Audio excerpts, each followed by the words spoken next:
Je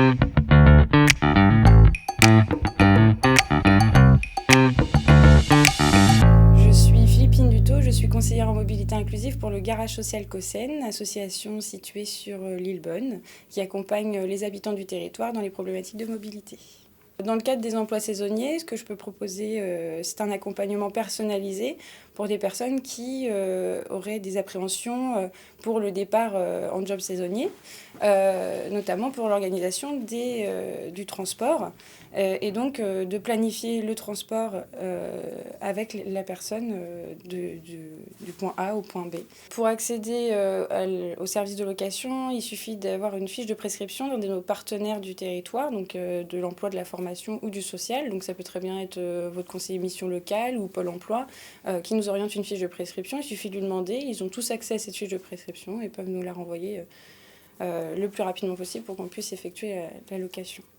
Donc on est aussi bien joignable sur les réseaux sociaux par le biais d'une page Facebook qui s'appelle Comobilité Service, mais vous pouvez aussi nous contacter au 09 72 10 61 90, donc le numéro, la ligne directe de mon bureau, ou sinon vous venir directement au Garage Social Caucen qui est situé au 59 rue de la République à l'île Bonne.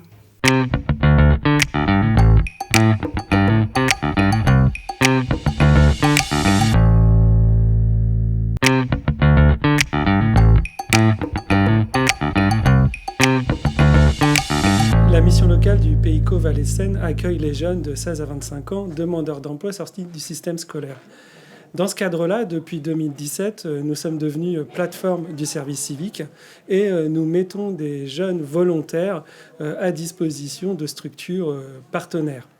Dans ce cadre-là, on va recruter plus de 55 services civiques dans plein de domaines différents. Donc le service civique, c'est un engagement citoyen, une envie de s'engager pour la société. On peut aller sur du lien intergénérationnel, aller chez les personnes âgées pour les accompagner, pour échanger avec eux. On peut intervenir sur l'éducation aux médias, on peut intervenir sur l'égalité homme-femme, donc plein de domaines différents. Ce sont des missions de 6 à 9 mois pour des jeunes qui vont s'engager, sans critères de diplôme, sans critères d'expérience, vraiment des jeunes qui ont envie de s'engager et d'apporter des choses nouvelles aux différentes structures et partenaires.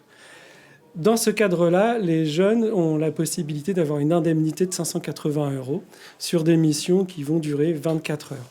Donc si vous êtes intéressé pour donner du temps, pour vous engager, n'hésitez pas à venir vers la mission locale. Nous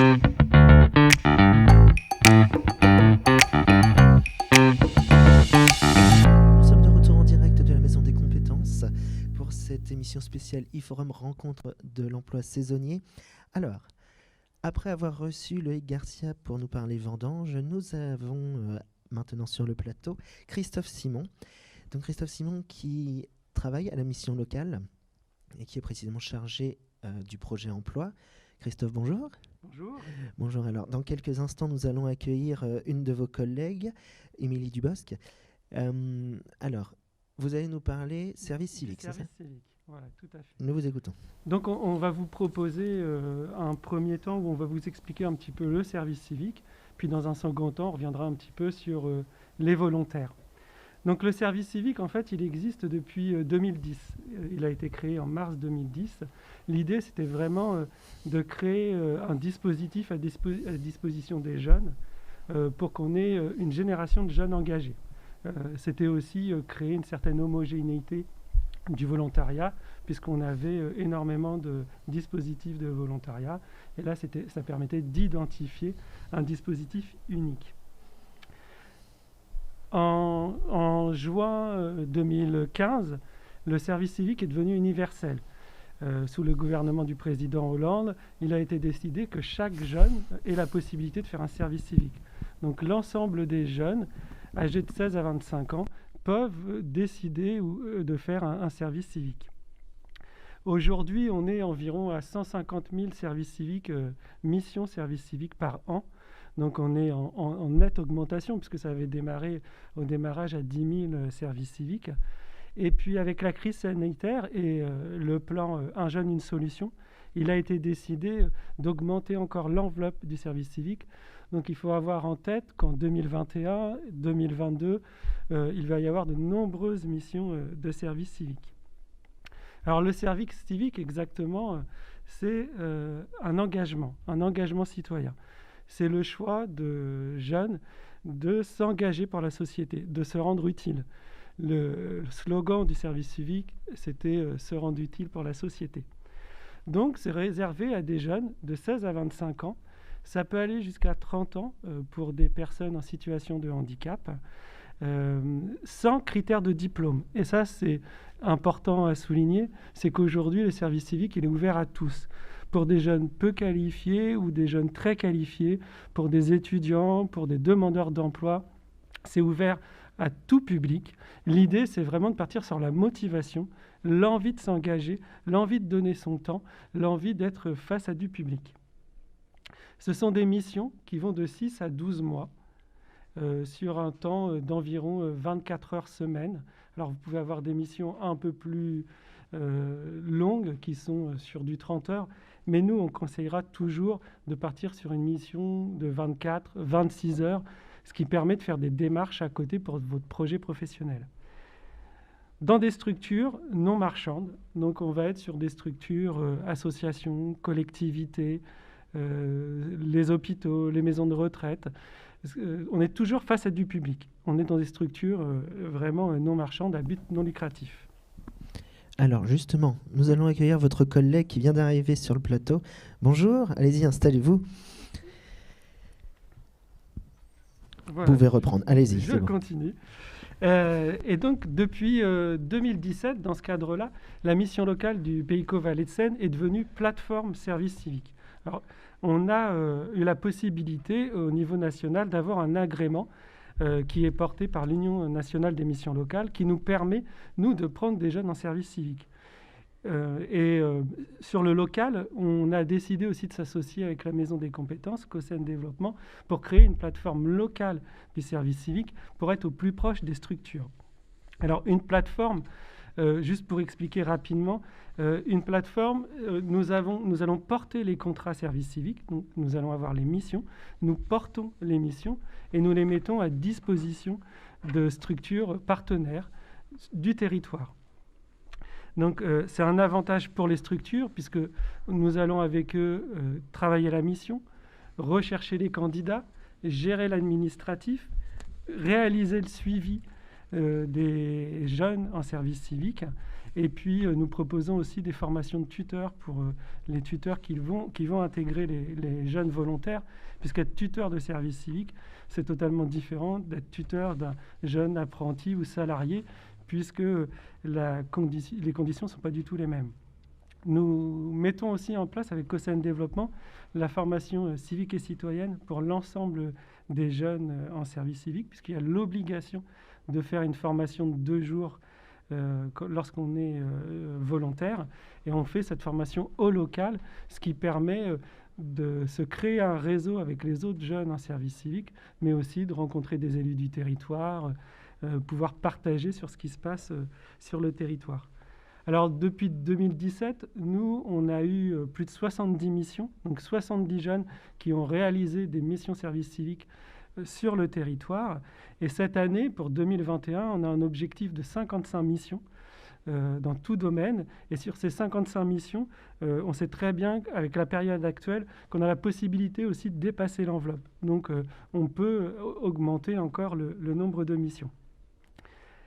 Le service civique, je le disais, c'est un engagement et il intervient dans différents domaines.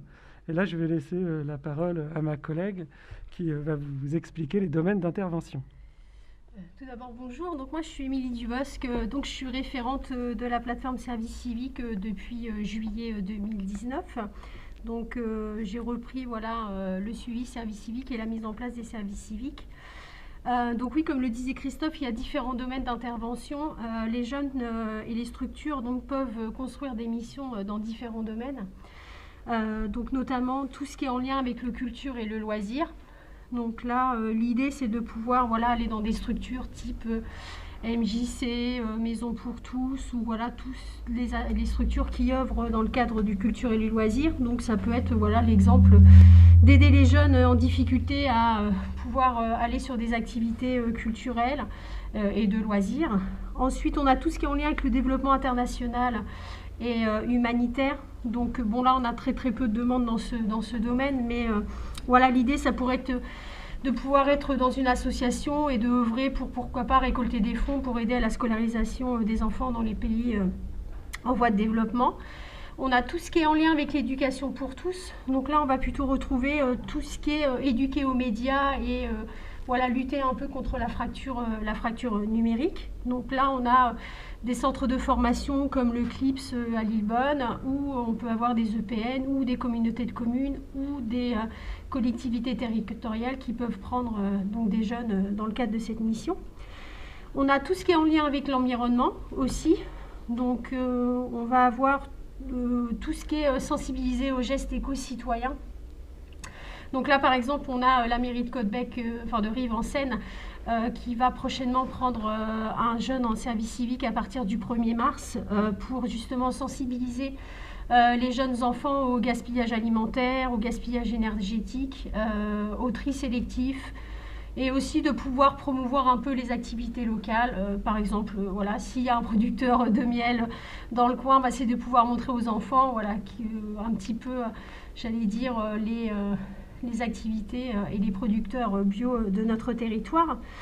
Après, il peut y avoir le domaine de l'intervention d'urgence en cas de crise. Donc là, malheureusement, depuis l'année dernière, notre pays connaît une situation de crise sanitaire. Donc on a des jeunes en service civique qui peuvent intervenir dans ce domaine-là, qui peut être de sensibiliser aux gestes d'hygiène, donc le port du masque, nettoyage des mains, donc d'essayer un peu de sensibiliser. Après, ça peut être aussi, il y a une catastrophe naturelle en France, il y a eu des inondations dans le sud de la France, on pourrait monter des missions, par exemple en lien avec la Croix-Rouge, et de laisser partir des jeunes pour aider à nettoyer, à reconstruire avec la population. Ça peut être ce type de mission.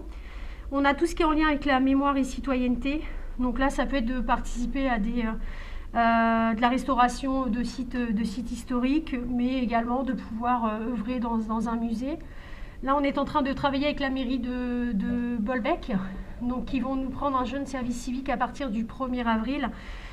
Donc tout ce qui est en lien avec le patrimoine et donc de pouvoir organiser pourquoi pas des visites virtuelles, donc de promouvoir un peu le patrimoine bolbecais qui est assez riche.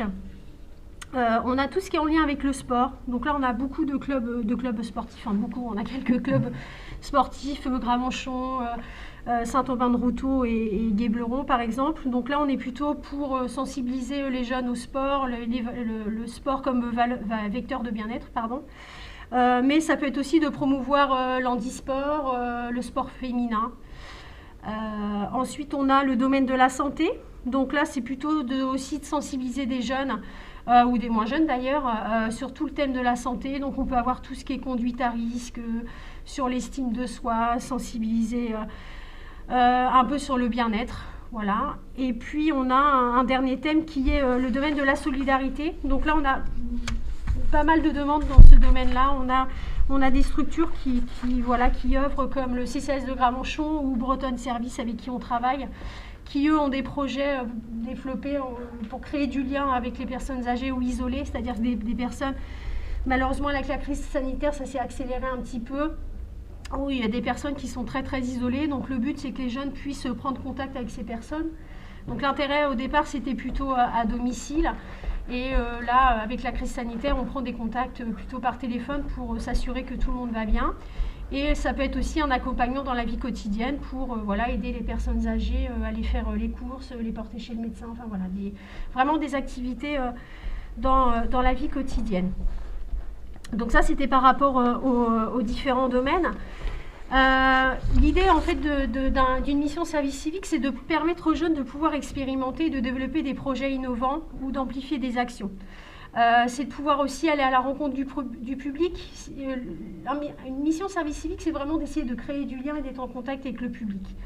Donc c'est vraiment de favoriser l'engagement citoyen et de permettre aux jeunes de bénéficier d'une réelle première expérience. Parfois, pour certains jeunes, c'est ça, c'est de bénéficier d'une première expérience et de pouvoir favoriser le lien social et d'être sur des structures de proximité. Parfois, ça peut être dans leur propre village, ça peut être dans leur propre ville.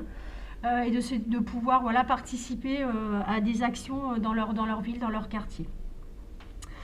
Donc si je reprends après sur le statut du volontaire, donc c'est un statut bien particulier. Parfois on fait un peu l'amalgame entre le service civique et le contrat de travail, enfin un salarié du moins, et là c'est pas du tout le cas. En fait le statut il est bien engagé volontaire dans une structure, c'est-à-dire que nous, la mission locale, nous sommes plateforme, donc en fait on va s'engager le jeune va s'engager auprès d'une structure et c'est la mission locale qui va être porteur. Et donc le statut l'idée en fait c'est de pouvoir intégrer un jeune dans une structure, et donc c'est de pouvoir montrer aussi qu'il a un statut bien particulier, qu'il est ni bénévole ni salarié et qu'il est bien engagé dans cette structure. Après, pour parler principalement du volontaire, donc en fait la mission elle est de minimum 6 mois, je crois que tu l'as dit Christophe, ouais, mais je vais préciser, donc minimum 6 mois, on est à minimum 24 heures semaine. Pour le jeune, il y a la possibilité de le cumuler avec une autre activité salariée. Donc, c'est-à-dire que s'il trouve un emploi, il a un emploi à temps partiel et une mission service civique, il peut très bien pouvoir le cumuler. S'il est étudiant aussi, donc les étudiants peuvent pouvoir participer et s'engager sur un service civique, sous réserve que les emplois du temps puissent correspondre. C'est toujours un peu compliqué pour les étudiants. Les emplois du temps sont parfois chargés et une mission service civique prend aussi pas mal de temps. En sachant que la mission service civique sera toujours principale, même par rapport à un emploi. La priorité, si on s'engage, c'est sur le service civique. Après, comme je vous disais tout à l'heure, en fait, donc c'est la mission locale qui est porteuse du service civique. Donc le jeune va signer un contrat d'engagement avec la mission locale. Ensuite, il signera une convention de mise à disposition, comme quoi la mission locale le met à disposition dans une structure. Après, il y a un tuteur. Par rapport aux engagements de la structure qui accueille un service civique, c'est de pouvoir nommer un tuteur pour que le jeune soit dans cette structure d'accueil guidé, orienté et puis accompagné tout au long de son service civique. Donc le jeune n'est pas seul lorsqu'il intègre une mission service civique. Après, donc, il a le droit à une indemnité. Donc pareil, faut pas faire, ce n'est pas un salaire, c'est bien une indemnité. Donc, il perçoit en fait 580 € et 55 centimes pour être précise. Je suis très précise. Donc, en fait, il bénéficie en 2 temps. Il a donc 474 € qui est versé directement par l'État. Et ensuite, il a environ 107 € par mois qui est versé par la structure d'accueil. Donc, ça lui fait en tout 580 € et 55 centimes. Par contre, je voulais préciser qu'il fasse 24 ou 35 heures, ou 6 mois, ou 12 mois, il a exactement la même indemnité.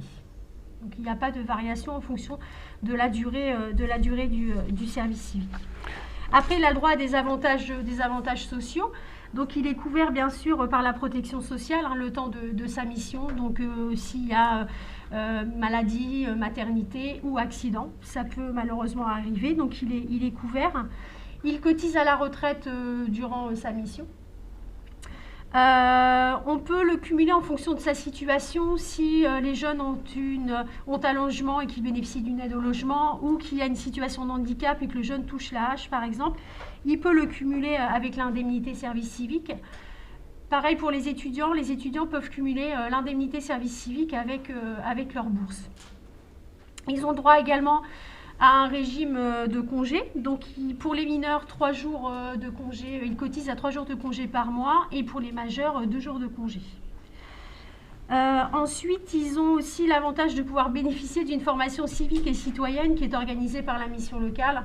Donc il y a 2 jours de formation, donc on organise généralement ici, à la Maison des Compétences. Donc l'idée, c'est de pouvoir réunir l'ensemble des services civiques de notre territoire, de pouvoir les faire se rencontrer et de discuter autour de l'engagement, de la citoyenneté, qui nous présentent aussi leur mission, voilà, ce qu'ils apportent à leur structure, de travailler aussi sur les compétences. L'intérêt aussi, c'est pour qu'eux, ils puissent valoriser leur service civique, et je pense que c'est très important. de montrer aussi qu'il y a des jeunes qui s'investissent et nous on a beaucoup de demandes. Et c'est de montrer, voilà, le jour de cette formation, de les aider à formuler des compétences qu'ils ont pu développer ou qu'ils pourront développer dans leur mission. On parle aussi des institutions, on leur fait rencontrer un élu de notre territoire. Donc on a eu régulièrement des rencontres avec des élus de notre territoire. Donc qu'ils puissent connaître, voilà, que aussi nos élus peuvent être des élus de proximité qui sont aussi ouverts à pouvoir discuter et débattre avec nos jeunes services civiques. Et puis après, alors dans la mesure du possible, on organise une session de formation autour des gestes de secours, donc le PSC1. Donc voilà, c'est la mission locale qui finance cette formation d'être formé aux gestes de secours. Généralement, on travaille avec la Croix-Rouge. Donc bon là, voilà, avec la crise sanitaire, ça a été un petit peu compliqué, mais on espère cette année pouvoir remettre en place ce type de formation. Que dire d'autre en fait pour résumer, le service civique a vraiment des atouts pour un jeune qui s'engage. D'une part, il permet de bénéficier d'un accompagnement personnalisé de la part de la mission locale. Nous, on est assez vigilants, on essaie de mettre en place des missions service civique d'au moins de 24 heures. On reste sur 24 heures pour que le jeune ait le temps de travailler son projet professionnel. Comme la mission service civique est vraiment une passerelle pour le jeune, pour certains jeunes, c'est une première expérience du monde du travail. Donc nous, on souhaite que les jeunes soient toujours accompagnés par leurs conseillers référents pour travailler leur projet professionnel. Donc ils ont le droit à cet accompagnement personnalisé. Ils peuvent donc bénéficier de cette formation civique et citoyenne, d'une couverture sociale. Et puis je dirais, l'opportunité pour ces jeunes, c'est vraiment de créer de nouveaux liens et de bénéficier d'une expérience unique et de pouvoir développer, pourquoi pas, pour certains des talents sur le terrain, des nouvelles compétences. Pour certains, ça permet aussi d'émerger de nouveaux projets. Ils avaient un projet de base. Le fait d'intégrer un service civique, ça permet de retravailler un projet professionnel et de faire découvrir des choses. Donc on a parfois des jeunes qui souhaitent se former dans le domaine où ils ont intervenu dans le cadre de la mission service civique. Le service civique, c'est un vrai tremplin. On a plus de 60% des jeunes qui, au bout de 3 mois à la sortie d'un service civique, ont déjà trouvé une nouvelle solution. Que ce soit un retour en formation, un emploi.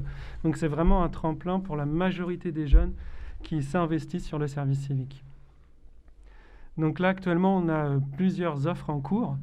Donc si vous êtes intéressé par les offres service civique, il y a plusieurs possibilités.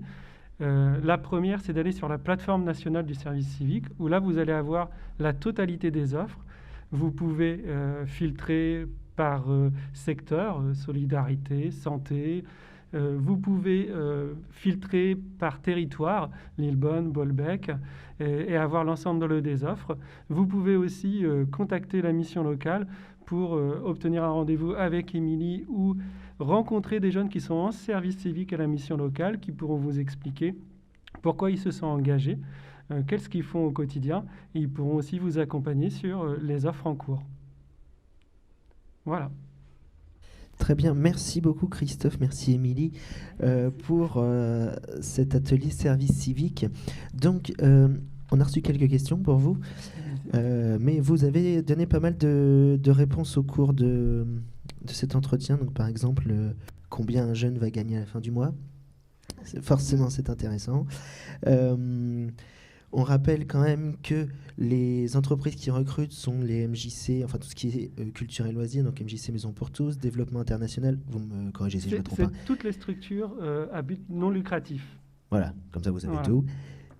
Très bien. Tout en voulant donc créer du lien, c'est un tremplin pour la suite. Et donc, si vous cherchez, il faut regarder sur la plateforme nationale. Voilà. Est-ce que vous avez autre chose à rajouter ? Non, après dire qu'on est en prospection régulièrement. Donc, s'il y a des structures associatives qui ont besoin de passer un service civique, on est là aussi pour aider à travailler sur l'émission, à construire l'émission. Donc, de ne pas hésiter à me contacter ou à contacter Christophe ou à contacter la mission locale. Donc nous, on est disponible pour pouvoir rencontrer ces futures mairies ou associations pour mettre en place des services civiques. Pour les jeunes, j'ai vraiment une chose qu'on n'a peut-être pas dit, c'est que le service civique, on peut en faire qu'un dans sa vie. Et ça, c'est important, Ça va, ouais. parce qu'il faut réellement choisir le service civique. Il ne faut pas prendre par défaut pour dire, voilà, je vais faire une mission service civique. Il faut vraiment s'engager sur une mission qui nous tient à cœur, parce que 6 mois, 9 mois, ça peut être long. Donc autant partir sur quelque chose qui nous plaît, puisqu'on voilà, on a vraiment la possibilité d'en faire qu'un seul dans sa vie. Ok, très bien. Alors, donc, si vous voulez contacter la mission locale, voici le numéro, notez bien, 02 35 38 19 89. Je ne me suis pas trompé, hein, Christophe, c'est ça. Parfait. Et donc, ça se trouve sur Lillebonne, au parc d'activités du Manoir. C'est ça ? Voilà. Encore merci à vous. Merci à vous. Voilà.